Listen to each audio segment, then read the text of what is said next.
খুবই সাধু ভাই আপনার সিকিউরিটি আছে এবার একটা তালিকাও security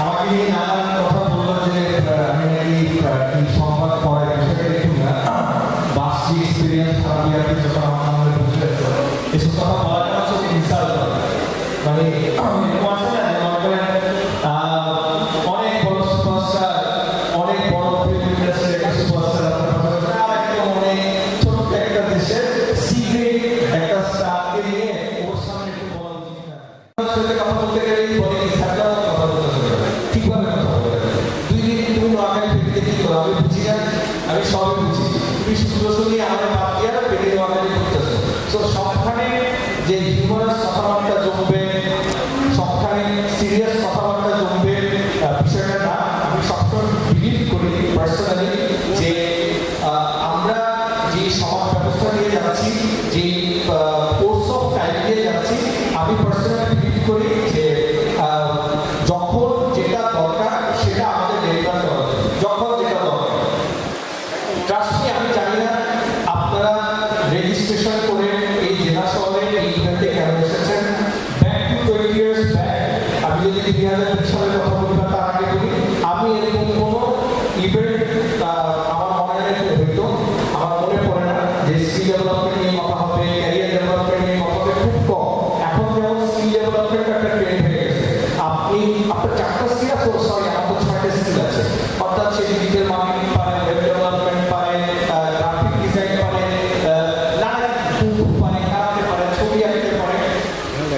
So, 15-20 years back, trust me, educated ছিল আর যারা আমাদের আরো বেশি ছিলেন তারা আমাকে এটা বলতে পারে আমি একটু career development workshop back India আমি দেখি এবং যদি থাকতো আমি জীবনে দেখতাম কারণ সকাল ছুটির দিন সকালবেলা আমি ঘুমাবো এটাই হচ্ছে আমার কাছে ছিল জীবনের বেস্ট কাজ সেটা এই জীবন এখনো ইভেন স্টুডেন্ট লাইফ তো আপনাদেরকে আসলে মানে থ্যাংক ইউ আমি আপনার ক্যারিয়ার ডেভেলপমেন্ট স্কিল ডেভেলপমেন্টের জন্য সারাদিনের ওয়ার্কশপ বলে সেশন বলে ক্যাটার করার জন্য সকালে এসেছে এবং আপনার বিকাল পর্যন্ত আমি জীবনেও করতাম না যে কারণে আমি সবসময় শুনতাম আমার মায়ের কাছে মুখের পা দিয়ে পানি খেয়ে মুখের পা দিয়ে পানি খেয়ে আপনাদের মা আমার বলে আপনাদের মা অনেক ভালো আমার মা সবসময় বলতো মুখের পা দিয়ে পানি খেয়ে মুখের পা দিয়ে পানি খেয়ে আপনার কি মা বলতো হ্যাঁ আচ্ছা আমারটা খুব বলতো আমি দেখলাম যে আপনারা তো জানেন আমি মায়ের সুবোধ ভালো আমি মায়ের সব কথা শুনতাম তো আমার এত ইয়ে লাগতো যে তখন এখন তো সিজিপিএ 2003 এর আগে তখন এসএসসি এইচএসসি এর ম্যাট্রিকে স্ট্যান্ড করতো স্টার মার্ক পেতো আমাদের বিভিন্ন একজন আপা ছিল আপা মানে কি জাস্ট আমার একটা সিনিয়র আপা ডাকতে হতো একটা সিনিয়র তো আমা এসে বললো যে তিনতলা ওই মেয়েটা বিকারমেশ্বর স্কুলে পড়ে সে 9th না 8th স্ট্যান্ড করছে ওর পা দিয়ে পানি খেয়ে তো আমি সুবোধ বলো ফাইনালি আমি রাজি হিসেবে অবশ্যই পা দিয়ে পানি ভালো আছে কংগ্রেচুলেশন আপনি স্ট্যান্ড করছেন থ্যাংক ইউ আমি বলতে আপনি একটু দাঁড়ান আমি একটা পাশে গেলাম একটা ছোট প্লাস্টিকের বোল নিলাম ফ্রিজে থাকিস পৌঁছিল কোকটা ভরে ঢাললাম তারপরে বলে ঢালার পরে ভরেটা উপরে নিয়ে গেলাম ওখানে কোক আছে আপনি যদি পা ভিজান আমি আপনার পা দিয়ে কোক খাবো কারণ হচ্ছে যে পা দিয়ে পানি খাওয়াটা কেমন জানি যে পা দিয়ে কোক খাবো তুমি বেয়াদব তুমি নিচে নেমে গেলো এবং যেটা হওয়ার আর কি আমার মায়ের কানে আসলো বাপের কানে আসলো এবং উত্তম মধ্যম সব ধুলাই দিল আমি বললাম যে মা আমি তো তোমার কথাই আছি আসলে আমার মেজাজ খারাপ হয়ে গেছে ওই 3 জন স্ট্যান্ড করছে তার কি আর এই কথাটা আমার শুনতে হবে আপনারা অনেক ভালো আমি জানি আপনারা ক্যারিয়ার ডেভেলপমেন্ট নিয়ে চিন্তা করেন স্কিল ডেভেলপমেন্ট নিয়ে চিন্তা করেন আমি কোনো আপনি করতাম না আর আমার খুব ভালো স্টুডেন্ট দেখলে মেজাজ খারাপ হয়ে গেছে তারপরে অনেক জিজ্ঞেস করতো অমুকের ছেলে ফার্স্ট হয়েছে তমুকের ছেলে সেকেন্ড হয়েছে আমার পুরো স্কুল লাইফে আমি ফার্স্ট সেকেন্ড থার্ড তো দূরের কথা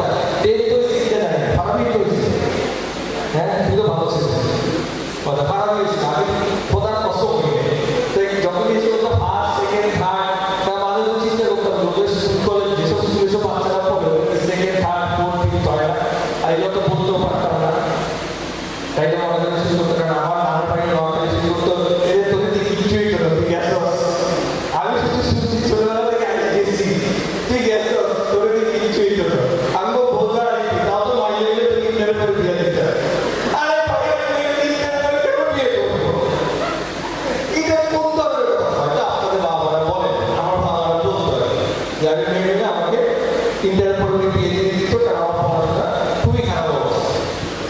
বাট ট্রাস্ট মি, আপনি যদি আমার লাইফে যদি কষ্টের কথা বলেন, যে আমার লাইফে সত্যিকার অর্থে কোনো কষ্ট নেই। একটাই কষ্ট, আমার বাবা চেয়েছিলেন আমি যেন ব্যারিস্টার হই, বাট আনফর্চুনেটলি আমি হইতে পারিনি। এবং স্টুডেন্ট লাইফে আসলে আমার হওয়ার চেষ্টাটা কতটুকু ছিল সেটাও বিশাল প্রশ্ন, যে আমার স্টুডেন্ট লাইফে ব্যারিস্টার হওয়ার ইচ্ছাটা বা পড়াশোনা করার ইচ্ছাটা কতটুকু ছিল সেটা একটা বিশাল প্রশ্ন। বাট এটাই আমার লাইফের কষ্ট, যে আমার বাবা চেয়েছিলেন ব্যারিস্টার হতে, বাট আমি সেটা পাইনি। I fail to do so. But আমি খুব কষ্টে আইনের উপরে গ্র্যাজুয়েশন করছি, খুব কষ্টে। তারপরে বাবা মা চাইছিল যে আমি সেটা প্র্যাকটিসে যাই, বাট আনফর্চুনেটলি আমি প্র্যাকটিসে যাই। তো যেই মেয়েটার সাথে আমি ভার্সিটি লাইফে প্র্যাকটিস করতাম, সে অবশ্যই এখন সুপ্রিম কোর্টে প্র্যাকটিস করে। ও সুপ্রিম কোর্টে প্র্যাকটিস করতে গেছে, ও আমার সাথেও প্র্যাকটিস করে, আমার 4 বছরের বাচ্চার সাথেও প্র্যাকটিস করে, সুপ্রিম কোর্টে প্র্যাকটিস করে। বাট আমি কোর্ট প্র্যাকটিসে যাই নাই। আমার হচ্ছে ওই যে বললাম না, আমার মোহনপুরে আমি চলতাম, আউট অফ নোওয়্যার ইন্ডিয়াতে গেলাম, ওখানে সময় নষ্ট করি নাই, ওখানে সময় মানে টাইম পাস করছে। এবং ওইটা আলটিমেটলি ওই যাত্রা বললাম না, মিডিয়ার সাথে জড়িত ছিলাম, তো ওইটা আলটিমেটলি ক্যারিয়ার হয়ে যায়। যে আমি এটিএন নিউজে ছিলাম, আমি আর পাবি একসাথে এটিএন নিউজে ছিলাম, তারপরে এশিয়ান টেলিভিশনে আমি আসলাম, পাবি সময় হয়ে চ্যানেল 20 পড়ে গেল, মানে অর্থাৎ পাবি পেশোয়ার থেকে এসে দিল্লি হয়ে বম্বে চলে গেল শাহরুখ খানের মতো। আর আমি এখানে এখন মেডিকেল সামনে কথা বলতেছি, তো ভালো লাগে যে আমার বন্ধু মনে করে। বাট ট্রাস্ট মি, কত আমার সাথে এটিএন নিউজে ছিলাম, এবং ও এক তখন তো তারকা ছিল। বাট তারকা হওয়ার পর যে সে ফ্রেন্ডশিপ রক্ষা করতে জানতে, সে নিজে ঘুমাইছে, আমাকে খাটে ঘুমাইতে দিচ্ছে, এটার জন্য তারকা একটা তালি। আমার তো বলে না, তুই বিছানায় ঘুমা, আমি নিচে ঘুমাই। আচ্ছা না, থ্যাংক ইউ। আর ইকবাল ভাই এটা বলে লাভ নাই, মানে ওই ইয়েস শুরু হয়ে গেছে। আমি বুঝতেছি না, আমি আসার পরে সবাই মনে করতেছে নো নো, আর আমার নামটা গেছে কয়েকজন ইয়েস ইয়েস, এখানে পার্থক্যটা করে দেয়। তো ইকবাল ভাই যেমন ভালো মানুষ করার, উনি বলেন ভালো মানুষ হন, উদ্যোক্তা হন, তো তেমনি ওনার সাথে আমার পরিচয় হয়েছিল একটা লাইফের একটা মোমেন্টই পরিচয় হয়েছিল। বলবো যে তখন আমার বিয়ের সাথে কাবিনের মতো স্টোরি চলতেছে বাসায়, না এই মেয়ে আমাদের জন্য অ্যাপ্লিকেবল না, তুই কোনো পরিবার রেখেছি দিলে খান্দার দিকে খোলা দিয়ে দিতে হয়, ঘর দিয়ে পাইয়ে দিয়ে দিতে হয়, খোলা দিকে। আপনাদের বাবা মারা হয়তো বলেন, আমার মা মরে না বলতো যে মেয়ে বিয়ে দিব ছেলে দেখে, আর ছেলে বিয়ে দিব ঘর দেখে। একটু বলে না কি হতো আপনার আব্বু, আমার আব্বু কেন জানি ইংরেজি বুঝতে। তো যাই হোক, হয়তো কাবিনের মোমেন্টই বলেছে আমার বলেছে, তো তখন থেকে উনি আমার বলতে যে ধরো নিয়ে এসে চাকরি বাকরি বাড়তে, তো ব্যবসা করে। হ্যাঁ, এইটা খুব ধরনের কথাবার্তা, একটা লোকের সাথে পরিচয় হইল, আগে এসে বিয়ের সাথে যাবে না, একটা ব্যবসা শুরু করে। তো লাইফের একটা ইয়ে থাকে, আমি ফাইট ফর অন্টারপ্রেনারশিপ, মানে করতেছি একটা জায়গায় জব করতেছি, আচ্ছা জব করতে ইচ্ছে করতেছে না, জব ছেড়ে দিচ্ছি। কারণ আমার একটা খুব বড় অভ্যাস ছিল ভার্সিটি লাইফে, সেটা এখন বলবো না। আপনারা সবাই আমার সিনিয়র, আমি সব এখানে পুরো আমার সবকে জুনিয়র, আমি এটা বেয়ার বিভাগ বলা। আমার পরের জীবনেরটা বলি, আমি না কথায় কথায় চাকরি ছেড়ে দিতাম, মানে আমার ভালো লাগতো। মানে আজকে এখানে 7 মাস হয়ে গেছে, 8 মাস হয়ে গেছে, চাকরি ছেড়ে দিতাম। তো যাই হোক, এখন এমন একটা অবস্থায় আসছি, এই যে 2টা প্রতিষ্ঠানের নাম হচ্ছে না, আমি শুধু 2টা প্রতিষ্ঠানের নাম জানিয়ে গেছি, প্রতিষ্ঠানের সাথে আমি জড়িত, আর এইটা ছাড়া কোনো হয়ে নেই, মানে ছাড়লে প্রতিষ্ঠান শেষ হয়ে যাচ্ছে, স্কিল আপ বাংলাদেশ এবং মার্কেটিং ফ্যাক্টরি। সো বিষয়টা হচ্ছে যে এই যে এখন একটা সময় আমি দাঁড়িয়ে আছি, যে আমি নিজে বুঝতে পারছি যে আমার এই ছোট্ট 2টা এন্টারপ্রাইজ আমি যতটুকু টেনে নিয়ে যাবো, এই প্রতিষ্ঠান ততটুকুই টেনে নিয়ে যাবে, মানে ততটুকুই যাবে। So this is for responsibility. অর্থাৎ এত বছর পরে, মনে করেন স্কুল কলেজ ভার্সিটি লাইফ শেষ করার পরে, পরীক্ষা শেষ করার পরে, বাচ্চার বাপ হওয়ার পরে, যে আমার মাথায় আসছে না, আমাকে I need to be responsible. So একটা কথা আছে না, যে যেই নয় নয় সেই নয় 90,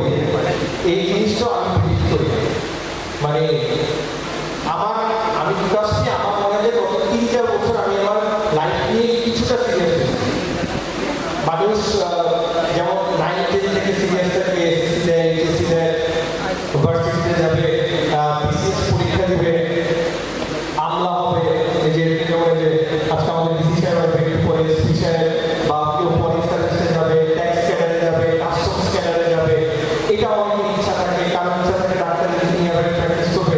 আবার আজকাল তো আরো মজার বিষয় দেখি, রুয়েট থেকে পাস করে, ঢাকা মেডিকেল, ময়মনসিংহ মেডিকেল থেকে পাস করে, কিন্তু বিসিএস পরীক্ষা দিয়ে প্রশাসন ক্যাডার নেয়, পুলিশ ক্যাডার নেয়। অর্থাৎ এত বছর ডাক্তারি পড়াশোনা করে এসে তিনি বিসিএস এ জয়েন করে এএসপি। এই যে একটা জিনিস, মানে লাস্ট বিসিএস এর আগে বিসিএস এ টপ 20 17 জন না 15 জন, যদি আমি ভুল না করি, সবই ডাক্তার এবং ইঞ্জিনিয়ার। অর্থাৎ হিউম্যানিটিস বা বিজনেস স্টাডিজের কেউ নেই। সো এই যে একটা ইয়ে যে আমাকে অ্যাডমিন ক্যাডার নিতে হবে, আমাকে পুলিশ ক্যাডার নিতে হবে, আমি ডাক্তার হয়েছি তো কি হয়েছে, আমি ইঞ্জিনিয়ার হয়েছি তো কি হয়েছে, কেন? ওই যে সামাজিক সোসাইটি কিভাবে চলতেছে, ওরা ডাক্তার হয়ে দেখতেছে, আমি ডাক্তার হয়ে ট্রেনিং সরকারি হাসপাতালে পোস্টিং, আমার ব্যাচমেট জেলা প্রশাসক ও প্রধান অতিথি হয়ে আসছে, একই ব্যাচে একই বিসিএস, কিন্তু জেলা প্রশাসককে আলাদা ই করো, পুলিশ সুপারকে আলাদা করো, ট্যাক্স কমিশনার বা পুলিশ সার্ভিসে যারা অ্যাডমিন ক্যাডারে যখন একজন জয়েন্ট সেক্রেটারি হয়ে যায়, তার ব্যাচমেট অ্যাম্বাসেডর হয়ে যায়। অ্যাম্বাসেডর আমাদের কাছে অনেক বড় কিছু হয়ে যায় তখন, বাট দেখা যাচ্ছে অ্যাডমিন ক্যাডারে তার ব্যাচমেট জয়েন্ট সেক্রেটারি, তার ব্যাচমেট পুলিশে দিয়ে যায়। বাট আমি সিঙ্গাপুরের অ্যাম্বাসেডর, এটা শুনতে অনেক ভালো লাগে।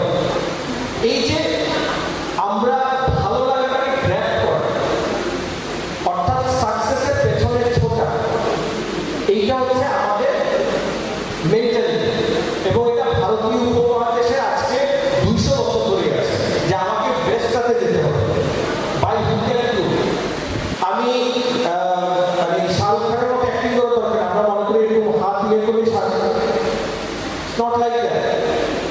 উনি পেশোয়ার থেকে দিল্লি হয়ে বম্বেতে আসছে, ওনার দাদার বাড়ি পাকিস্তান, আর উনি হিন্দুস্তানের 1 নম্বর নায়ক শাহরুখ খান। সো এখানে কিছু বিষয় চলে আসে, আমি পার্সোনালি যেটা মনে করি এগুলো হচ্ছে god gifted exceptional case. So আমাদের অনেক মোটিভেশন স্পিকাররা যারা অনেক কথা বলেন, অনেক ইয়ে বলেন, ডিম ভাঙার পরে ওই ডিমটি রিলেজ করে খাইতে হবে, মাছ নষ্ট হয়ে গেলে এটা করতে হবে, বৃষ্টির মধ্যে আচ্ছা তোমার বাসায় খাওয়ার নাই, তুমি বৃষ্টি ভিজে গোসল করে আসো, এই যে মোটিভেশন গুলো দেয়, যেমনি হোক কাজ করো, শাহরুখ খান বলে তুমি পারো না কেন, সাকিব আল হাসান যদি ক্রিকেটার হয়ে রেস্টুরেন্টের ব্যবসা করে, শেয়ার মার্কেটের ব্যবসা করে, তুমি পারো না কেন? আরে ভাই, এগুলো সব এক্সেপশনাল কেস। যারা আমার মতো বা আমার কাছে গরু দাদা, তারা এসব এক্সেপশনাল কেসে একদম জড়ানো উচিত না, জেনারেল লাইনে থাকা উচিত, যেটা একদম রেগুলার। ঠিক আছে, আমি ম্যাট্রিকে ভালো করি না, ইন্টারে ভালো করবো, আচ্ছা ইন্টারে ভালো করি না, ভার্সিটিতে ভালো করবো, আমার ফ্রেন্ডরা বিসিএস পাস করছে, আচ্ছা ঠিক আছে আমি ব্যাংকে জয়েন করবো, আমি ব্যাংকে জয়েন না করলে আমি আরেকটা কর্পোরেট হাউসে জয়েন করবো। বাট প্রত্যেকটা জয়েনিংয়ে, প্রত্যেকটা ইন্ট্রোতে, প্রত্যেকটা স্টার্টিংয়ে মনে একটা শিখ থাকতে হবে যে I am happy with myself. আমি যদি নিজের মধ্যে নিজে খুশি না থাকি, যে I am not happy, Farabi অনেক বড় স্টার হয়ে গেল, আল্লাহরে আমি তো হইতে পারলাম না, আমি আমার বউয়ের সাথে তুমি দেখাবো কেমনে? ফারাবির বউয়ের শাড়ি আছে বেশি ঠিক করে আমার বউয়ের সামনে, আর আমি তো সুপারস্টারের বউ, তো এই সেন্টিমেন্ট থেকে যদি আমরা বের না হইতে পারি, সমাজ ব্যবস্থা চলবে। দুই বোন, এক বোনের জামাই লাইন ইঞ্জিনিয়ার, আরেক বোনের জামাই পঞ্চগড়ে এই যে মানে একটা ব্যাংকের, প্রাইভেট ব্যাংকের ব্রাঞ্চ ম্যানেজার, ওই বোনের জামাইকে বেশি কদর করা হচ্ছে, আর ওই আরেক বোনের জামাইকে বেশি কদর হচ্ছে না। এই ট্যাবু ট্রেন থেকে যতদিন আমরা পানি নামাতে পারবো, আমরা শুধু হাততালি দিয়ে যাবো আর বলবো ইস সাকিব আল হাসান হইতে পারলে আমি পারবো না। এটা জাস্ট ঘরের মধ্যে। সো আমাদের জেলা পরিষদ মহোদয় চলে এসেছেন, আমার একটু ব্রেক দেওয়া উচিত, তুমি আমাদের দিচ্ছে, কারণ একটা তালিকা নিয়ে হবে। সামনে দিয়ে একটা মিছিল গেল, হেনি কলেজে কি আনলো, শুধু কুদুস চরিত্র। এখন মনে করেন, আমি জানি ডিস্ট্রিক্ট কোথায়, এখন মনে করেন টোটালি কেউ ঢাকায় বড় হয়েছে বা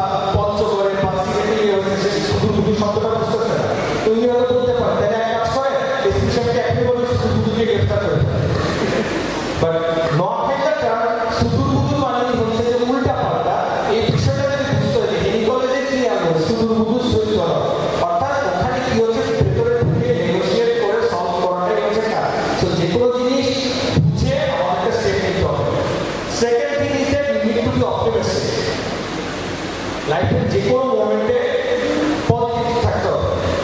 যে এই কথাটা আমি বলছি না যে আমার বাবা মা কখনই আমাকে নিয়ে আসবে না, এবং এটা আমি ওপেনলি বলি। আমি বাবা তো চলে গেছেন, আমার সামনে এখনো বলি যে ওনারা আমাকে নিয়ে হ্যাপি না, একটা পর্যায়ে এখন কতটুকু হ্যাপি হয়েছে আমি যাচ্ছি। সো এরপরে লাইফে যে কোনো মোমেন্টে আমার মনে পজিটিভ থাকাটা খুব জরুরি। সো এখানে একটা গল্প আমি সবসময় বলি যে একজন অ্যাম্বাসেডর একটা পাবলিক বিশ্ববিদ্যালয়ে যায়, এবং পাবলিক বিশ্ববিদ্যালয়ে যাওয়ার পরে আপনারা জানেন যে যারা পাবলিক বিশ্ববিদ্যালয়ে পড়েছেন যে অনেক সময় জ্ঞান হইতে পারে, দুইজনে খাওয়া পাল্টা হইতে পারে। তো যখন এই খাওয়া পাল্টা হওয়া শুরু হয়েছে, ওই অ্যাম্বাসেডর সাহেব ইউনিভার্সিটির টিচাররা একটা হল রুমের ভিতরে ঢুকিয়ে দরজা লাগিয়ে দেয়। তো উনি এসেছিল সেই কোন একটা ফান্ড করবে ইউএন থেকে। তো তখন এমন এটা একটা সত্যি ঘটনা, তারপরে এটা একটা মানে হিউম্যান গল্পে পরিণত হয়েছে আর কি।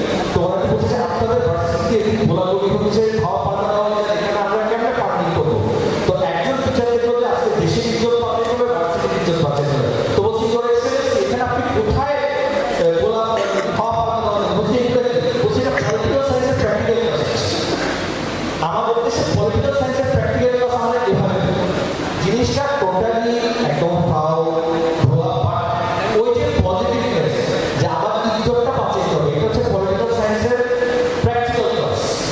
সো এটা হতেই পারে অর্থাৎ শেষ মুহূর্তে নিজের ইজ্জত কেমন রক্ষা করা যায়, প্রতিষ্ঠানের মান কেমন রক্ষা করা যায়, you have to do it. মানে পৃথিবীর সকল মিথ্যা কিন্তু ওই মিথ্যা। সো এরপরে আপনাদের আমি চলে আসেন একদম শেষের দিকে। আপনাদের যদি কোনো পয়েন্ট থাকে বা রিগার্ডিং স্কিল ডেভেলপমেন্ট বা ক্যারিয়ার ডেভেলপমেন্ট, আমি আপনাদেরকে এতক্ষণ আমি বুঝেছি যে বাস্তব জীবনে আমরা কোনটা ফেস করি বাস্তবতা। যেমন অনেকের কাছে অনেক রকম চাকরি থাকতে পারে। আজকে আমি ডিজি সাহেবের সামনে বলি, আমি ছোটবেলা থেকে শিখে আসছি জেলা প্রশাসনিক প্রতিষ্ঠান এটা কোনো পদ পদবি বা চাকরি না। সো এবং ইভেন জেলা প্রশাসকের প্রতি সেই প্রতিষ্ঠানের একটি অংশ, কারণ তিনি মহিলা সংস্থার সমানেত্রী হন, ইসলামের সমানেত্রী হন, বা আরো আগে এই যে বিষয়গুলা আপনার প্রত্যেকটা জায়গায়, আপনি একটা কর্পোরেট সেক্টরে গেলেন, আপনি দেখবেন যে ঢাকা শহরে